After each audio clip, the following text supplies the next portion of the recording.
Jadi kita akan melihat bunga bangkai ini dalam keadaan berasap. Banyak orang salah menyebut bunga bangkai itu adalah Rafflesia arnoldi. Bunga bangkai itu sendiri bukanlah Rafflesia arnoldi. Sekarang baunya sangat menyengat.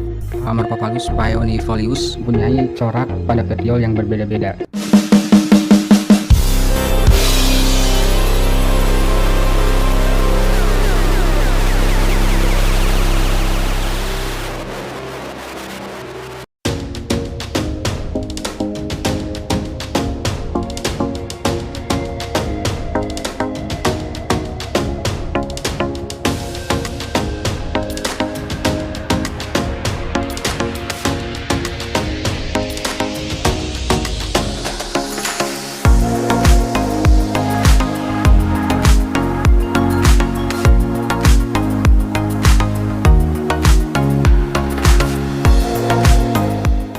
Sampurasun, hai kawan, jumpa kembali dengan saya di channel baru Gaya Tani Plants.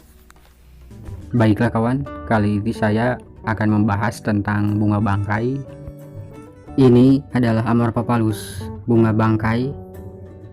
Tetapi banyak orang salah menyebut bunga bangkai itu adalah Rafflesia arnoldi. Bahkan di berita, di koran sekalipun banyak sekali yang menulis seperti itu. Tidak salah, memang Rafflesia arnoldi itu berbau bangkai, tetapi bunga bangkai itu sendiri bukanlah Rafflesia arnoldi. Seperti yang ada di hadapan kita semua, ini adalah bunga bangkai dari genus Amarpapalus, spesies Amarpapalus paenifolius. Ini adalah bunga bangkai atau di masyarakat kita biasa disebut dengan suweg. Jadi suweg ini masuk ke dalam keluarga bunga bangkai, tetapi bukan Rafflesia arnoldi. Sangat jauh berbeda sekali. Silahkan kawan cari di Google, Rafflesia arnoldi itu pasti seperti ini ya. Sangat jauh jelas perbedaannya. Dan juga Rafflesia arnoldi merupakan parasit. Dia hanya umbi, kemudian berbunga, tidak ada akar, daun, bahkan batang. Jauh berbeda, ini jelas ada batang, walaupun saat fase generatif dia tidak mempunyai daun. Dan inilah Amarpapalus saat masih kecil, seperti ini bentuknya. Dia berbatang dan berdaun, tidak akan berbunga untuk jangka waktu yang lama, sampai kemudian umbinya membesar, lalu dorman, dan setelah bangun dari dorman dia akan tumbuh menjadi tanaman yang besar seperti ini. Inilah bunga bangkai Amarpapalus paeonifolius atau suweg. Ini sedang dalam kondisi paling besar.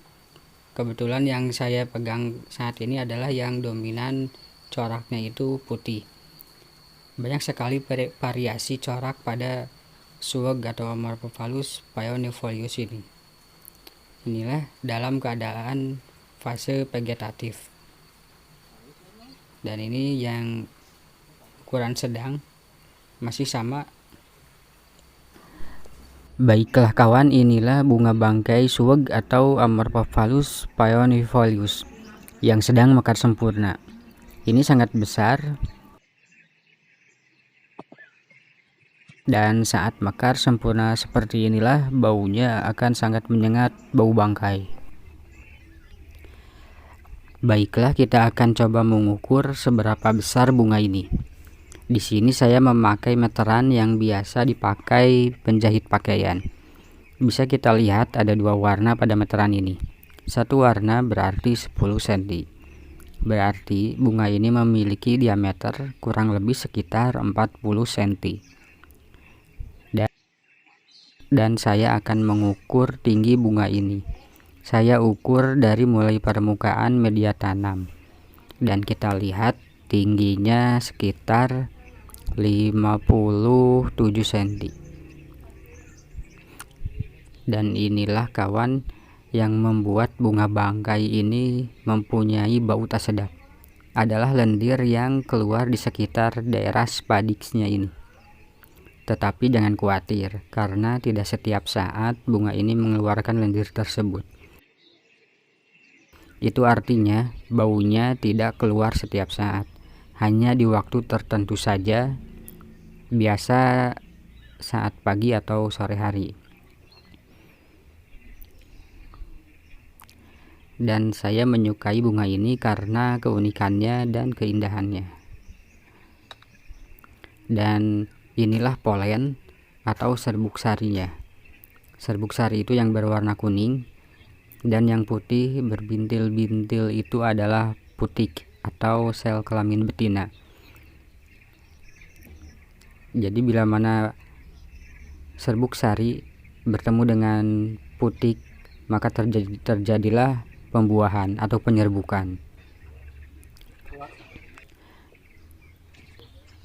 Jadi kembali lagi kawan ya, jangan keliru, ada bunga bangkai raksasa yaitu Amorphophallus titanium yang endemik Sumatera, yang sangat besar sekali bunganya.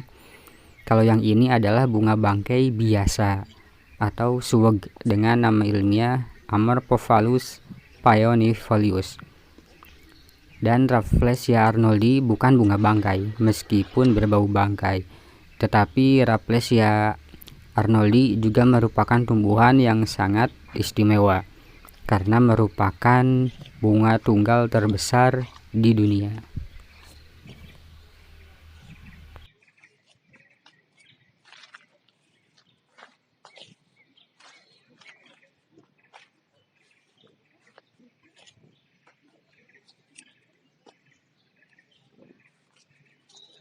Bunga bangkai Amorphophallus ini adalah bunga majemuk ya, jadi bukan bunga tunggal seperti Rafflesia arnoldi.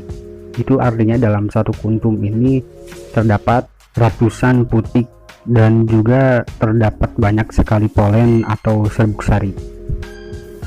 Bunga betina atau putik sari dia matang terlebih dahulu, sedangkan polen atau serbuk sarinya dia matang sehari kemudian. Karena itulah sangat sulit untuk menyerbuki Amorphophallus ini, kecuali ada dua tanaman Amorphophallus yang sesama Amorphophallus. Oh ya, sekarang baunya sangat menyengat, dan bila penyerbukan berhasil kita akan menemukan suhu di pangkal batang ini meningkat ya. Jadi kita akan melihat bunga bangkai ini dalam keadaan berasap. Tapi itu hanya terjadi sekali, dan sayang sekali saya tidak mendapat momen itu.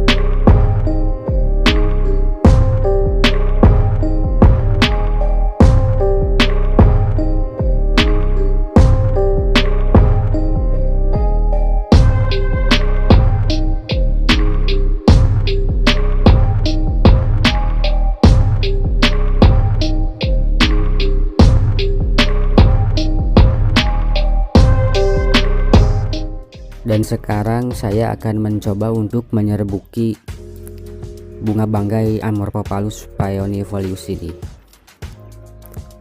Yang saya tunjukkan sekarang ini adalah polen atau serbuk sari, di mana polen atau serbuk sari ini dia bertindak sebagai sel kelamin jantan dalam perbungaan. Dan biasanya polen ini matang terakhir ya, setelah putik sari matang. Normalnya pada perbungaan tumbuhan, putik dan serbuk sari atau sel kelamin bunga atau bunga betina dan bunga jantan itu matang secara bersamaan, sehingga akan memungkinkan untuk terjadinya penyerbukan. Itu normalnya pada umumnya sebagian besar tumbuhan nih. Tetapi dalam Amorphophallus paeonifolius ini dan juga Amorphophallus yang lain, bunga betina dan bunga jantan tidak matang secara bersamaan. Jadi kita harus membantunya dengan penyerbukan bantuan supaya bantuan ini berhasil. Di alamnya sendiri penyerbukan ini dibantu oleh serangga, terutama lalat ya, yang sangat tertarik dengan bau yang dihasilkan oleh bunga ini. Saya mencoba menyerbukinya dengan meletakkan serbuk sari kepada putik atau bunga betina. Serbuk sari yang berwarna kuning yang bisa kawan semua lihat.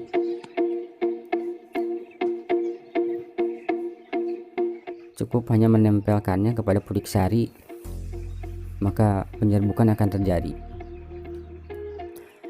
Saya juga mencoba mengambil serbuk sari atau polen dari satu bunga ini untuk diserbuki kepada bunga yang lain. Seperti ini. Ini saya ambil polennya dari bunga yang satunya. Kemudian saya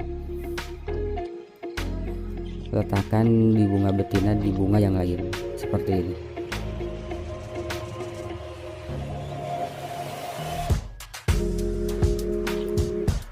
Amorphophallus paeonifolius atau suluk ini bukanlah tanaman langka. Tidak seperti saudaranya yang sangat besar di Sumatera, itu termasuk appendix dan dilindungi oleh undang-undang tentunya. Tetapi yang ini belum ya, semoga saja tetap lestari. Karena bunga bangkai Amorphophallus paeonifolius atau suluk ini masih terlihat cukup banyak di perkebunan warga. Ini biasa kita dapatkan di perkebunan warga ya, bukan di hutan. Artinya itu masih lestari ya.